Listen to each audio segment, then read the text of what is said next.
Comme annoncé en début de journal, Claude Saï Soumaoro est notre invité. Il est spécialiste des questions de relations internationales. Claude Saï, bonsoir. Bonsoir. Est-ce que cet énième enlèvement orchestré par Boko Haram met à nu les limites de la sécurité intérieure des États africains? Oui, c'est un peu cela la difficulté de nos micro-États.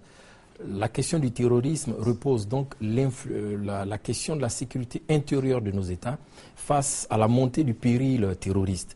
Pour les pays de l'arc, vous voyez, de tout l'arc sahélien, le Nigeria en fait partie, il est important que nous comprenions que c'est en jugulant et en mutualisant les forces que nous pourrons apporter une réponse à des préoccupations aussi fortes que le terrorisme.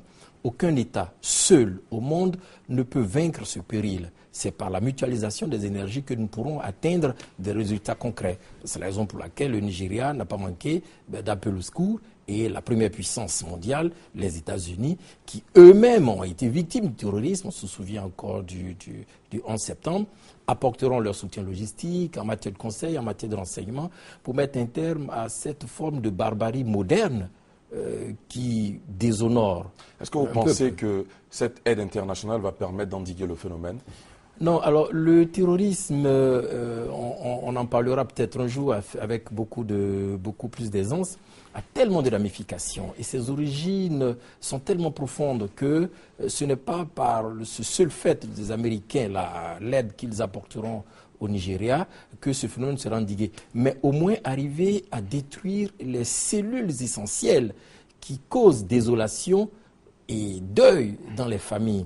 Arriver à atteindre ces poches-là qui sont extrêmement nocives pour nos États. Une fois encore, pour nos États qui ont des frontières assez poreuses, vous voyez que les terroristes Boko Haram passent facilement du Nigeria au Cameroun, facilement du Cameroun au Tchad, parce que nous avons des frontières assez poreuses, dû au fait que nos États eux-mêmes ont des difficultés internes qu'il faut surmonter à travers la mutualisation des forces, des énergies, du renseignement. C'est cela seulement qui nous permettra d'aller au-delà de cette forme barbare moderne. D'accord. Claude Saï, on le sait, le Nigeria est passé première puissance économique en Afrique. Le pays accueille cette semaine le Forum économique pour l'Afrique, on l'a vu dans ce journal. Les récents événements peuvent-ils être un frein au développement économique du pays? Le sommet en question risque-t-il d'être menacé?